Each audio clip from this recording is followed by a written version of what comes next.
I literally have $9 in my bank account. What would you like me to do? Yeah. Right? And I thank God for those moments, especially in the retrospect. In fact, thanking God in the retrospect is why I never doubt him now when I'm suffering, Amen. no matter what's going through, is because the lesson of my life, when I was a liberal and I fell away from the faith and I was embarrassed about my grandfather's and my grandmother's faithfulness, and I fell into the world and worldliness and the secular habits, I was miserable and I was angry at God. I was like, why me? Why couldn't I come from a rich family? Why couldn't I, have money? Why can't you make things easy? It turns you into a little Marxist, right? And then when I started going back to from where I started, what my grandfather's lessons were, what actually wealth is, because it isn't money, It's family, it's security, it's clear thinking. There were so many blessings in my life. And now I realize, oh my gosh, it sounds ridiculous to say this. God's a genius, right? It sounds so ridiculous and patronizing to say God is a genius. But every single place that he put me, every bit of suffering, now when I speak on authority, you right? Praise it. Yeah, I'm like, you are just so smart, God. You're a genius. Oh, I hate to say it's so patronizing to you, but you know it, And now when I can't make sense of things that are happening, when I'm like, why is this happening to me? Mosque shootings, types like that. I'm like, I don't know what you're doing, God, but I know that you have me. Mm-hmm. I know that you're not putting me through the suffering. I will understand your perfect design and your plan later on. Yep. And I don't doubt mindset. him. I don't doubt him anymore. Mindset. I also want to note with that, because you could be very, very rich or very, very poor. Your God doesn't look at dirt and question your surroundings, okay? Whatever you're thinking is valuable to him was created by dust. So to him, it's literally dust. Where you're at in your life, if you're uncomfortable, if you're mad, if you're upset, listen to what you're asking God for and realize that he's putting you through what you're praying for. So if you want to be great, know that you have to go through things that will make you great. You have that obstacle. When you were like, I want to be a leading woman, I want to teach these people how to get out of it. And God's like, all right, man, but look how many obstacles I'm going to have to put you through, because you need to mentally prepare yourself. Right. I can't just give it to you. Mm-hmm. The best thing that God could give you is wisdom. And if you ask anybody who's wise, how do you get wisdom? It's really by absorbing what you're going through. Everything. Even if you feel like you're at rock bottom, examine it. Like really, really see, how am I here? Why am I here? And now when God pulls me out, how can I tell my brothers and sisters to get out of there?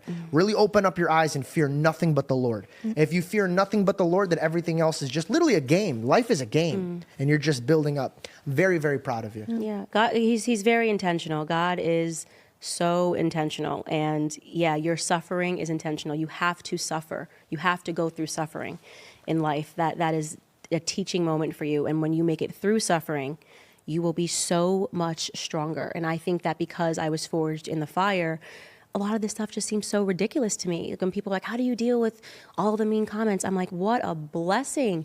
My grandfather had to get up when he was five years old and lay tobacco to dry on a sharecropping farm.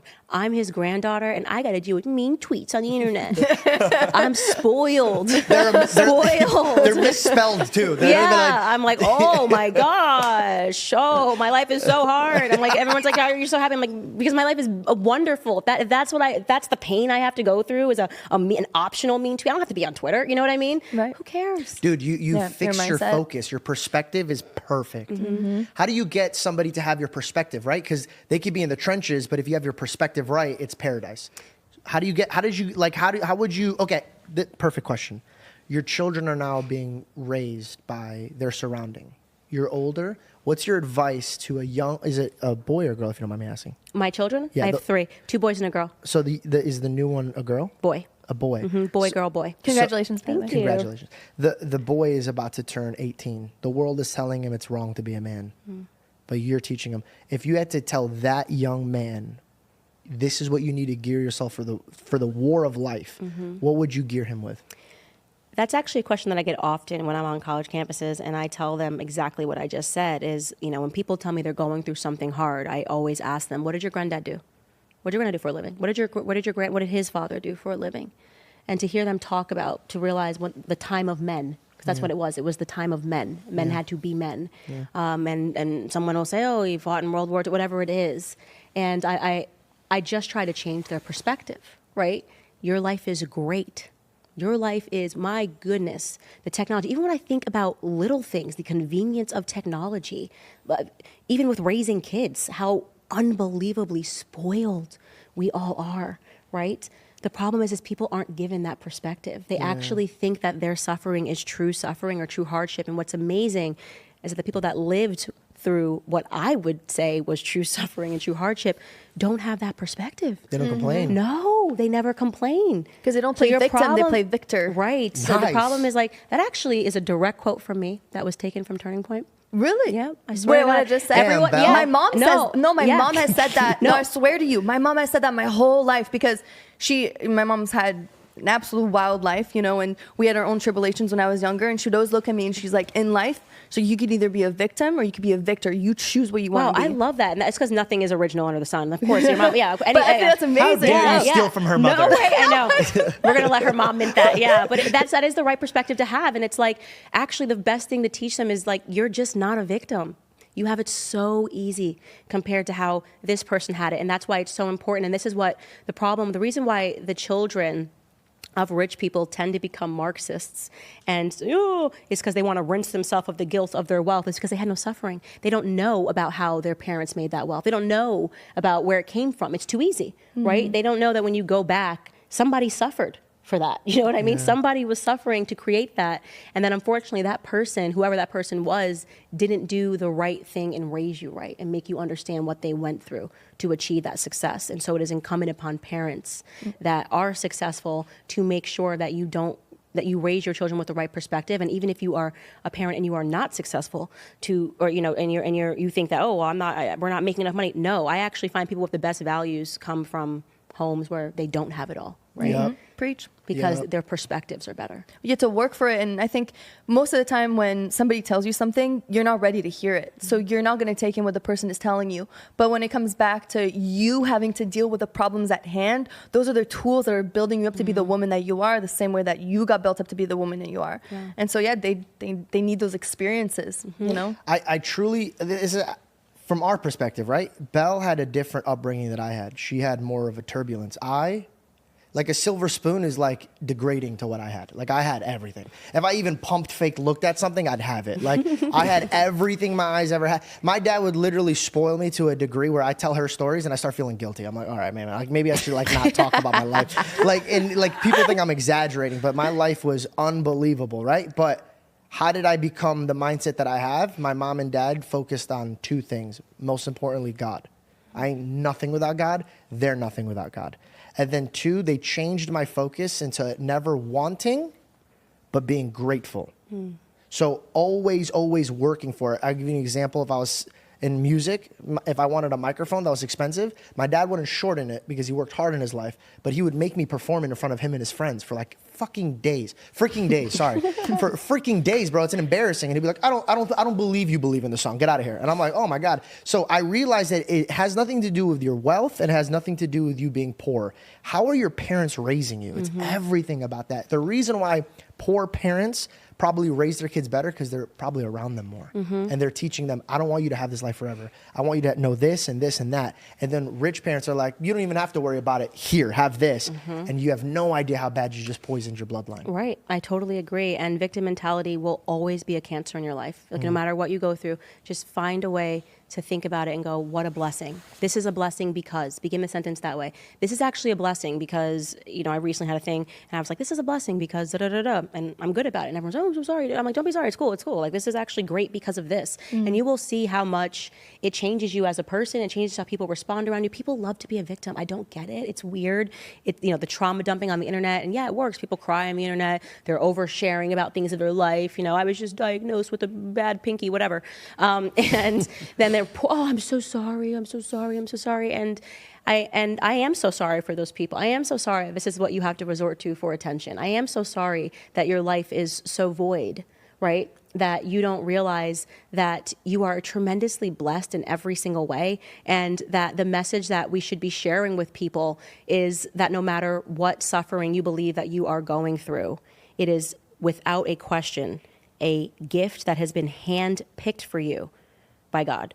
Like he is at the gift shop in heaven, and he's like, let me get this gift. I know it's wrapped up in a curse. You're like, oh my God, how do you do this? But let me tell you something. It's a gift. Right. The first thing I ever said on Impulsive was, well, my mom taught me, and I'll re-say it right here. It says, my mom used to tell me, the devil is never powerful enough. The devil could never take what God has installed in you, but he could blind you from where it takes you. Every tool that he uses is a lie. That's it. It's just a lie. He can never touch you. He can never affect you, but he can get you to give up what God gave to you. And so if you have something in your heart, if you have a skill set, if you're an artist, if you're in any way, shape, or form, you feel you're built a certain way, give it to God and watch it just blossom. My final question for you before you get going, you have to go shoot and all your stuff is, what is your, and you don't have to get too personal, but this is a question I really would love to know.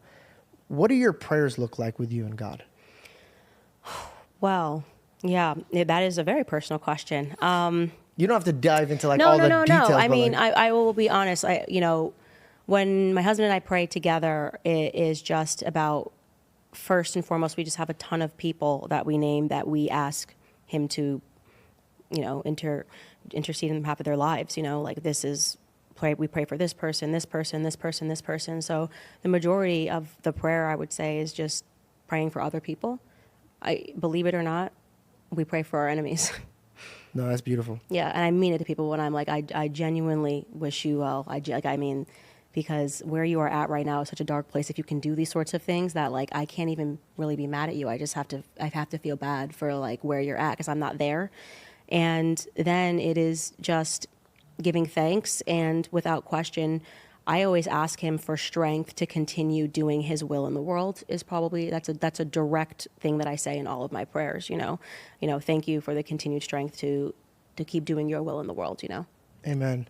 It was in my heart. It was the first thing I wrote down that I wanted to know, and I'll say why. It's because when I look at you, I see a legit soldier that got put here purposefully, and I really do mean that. I don't just butter up my guests. If I feel like I truly need to rebuke or influence, I'll do that. But when I sat with you, I really do feel like we're just taking away. You've been in the war a lot longer than us, so I just wanted to learn from your perspective. And honestly, I pray that none of your ego or anger, any emotions that the devil wants you to use, is ever used.